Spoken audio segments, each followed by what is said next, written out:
Anchor person Shaukat Paracha साहब ने। शौकत पराचा साहब, 9 मई के मुकदमात की खसूसी अदालतों में ट्रायल के खिलाफ दरख्वास्तें और सुप्रीम कोर्ट का नॉन रुकनी बेंच जो है टूट गया है। जस्टिस काजी फायद ईसा ने केस की समाअत से माजरत कर लिया, लेकिन हमने माजी में ये भी देखा है कि बेंच टूटा ज़रूर है लेकिन समाअत का सिलसिला जारी रहा है।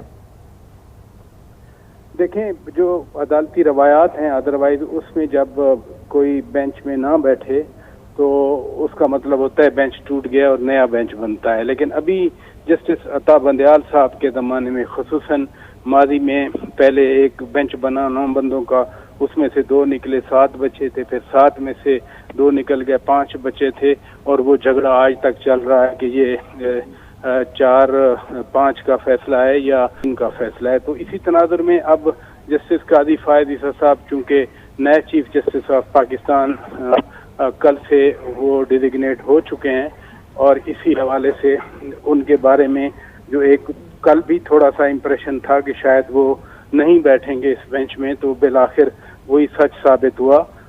दूसरे जजेस के हवाले से भी कुछ इम्प्रेशन था कि शायद वो भी उनमें से भी कुछ इनकार कर देंगे, लेकिन चूंकि बेंच बनाना अभी तक जो सुप्रीम कोर्ट के रूल्स हैं, प्रोसीजर्स हैं, वो bench banana chief justice of Pakistan जो भी हूँ वो उनका प्रीरोगेटिव है। तो लिहाजा अब देखना ये है कि क्या चीफ जस्टिस अता बंदयाल साहब कंटिन्यू करते हैं इसी बेंच के साथ, 8 रुकनी बेंच के साथ, या फिर वो नया बेंच बनाते हैं, क्योंकि 8 रुकनी जो इवन नंबर है वो बताते खुद एक मसला है। मसलन इसमें वो डिवीजन वाला, अक्सरियत वाला हो नहीं सकता। फर्ज किया 8 का बेंच हो, एक बेंच इन्होंने बनाया भी था पिछली बार, और उसमें अगर 4-4 की डिवीजन आए तो फिर क्या मसला बनेगा। इसलिए यूजुअली ये होता है कि ऑड नंबर का बेंच बनता है, मीन 3 का बन जाए, 5 का बन जाए, 7 का बन जाए, 9 का बन जाए। 8 में अगर 4-4 की डिवीजन आती है तो फिर मसाइल पैदा हो जाते हैं। लेकिन ये सब डिपेंड कर रहा है chief justice of Pakistan justice अता बंदयाल साहब पे कि वो क्या फैसला करते हैं। शौकत पराचा साहब, एक और जज साहब ने भी जो है उनकी तायद की, उनकी बात की, जस्टिस सरदार तारिक मसूद साहब ने।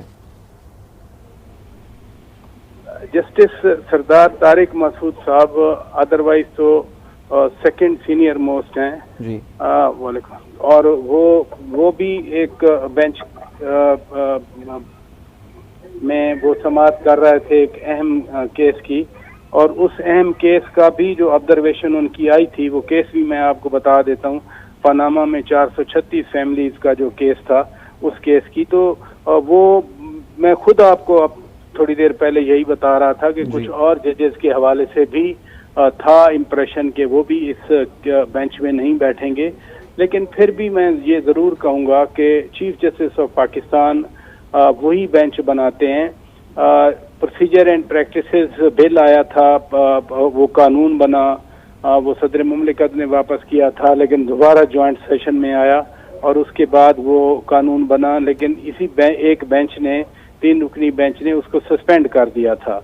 तो वो सस्पेंड शुदा जो प्रैक्टिस एंड प्रोसीजर्स हैं वो अभी तक तो फाइनल नहीं हुए, उसकी समाअत भी जारी है। प्रैक्टिस एंड प्रोसीजर्स अब इम्प्रेशन जो अदरवाइज है वो ये है कि पुराने 1980 वाले जो रूल्स हैं उन पे चल रहा है, लेकिन यहाँ पर चूंकि एक चीज ज़ेरे समाअत है, या तो इसको रिजेक्ट कर दिया जाता है। इस पे मजीद भी जो है आपसे अपडेट्स भी लेंगे, आपका तज्ज़िया भी हासिल करेंगे। शौकत पराचा साहब, तारिक चौधरी साहब, आप भी हमारे हमरा ही मौजूद रहेगा। एक बार फिर से रोक कर ले तब नुमाइंदगान की जानिब, जहाँ पे अफजल जावेद और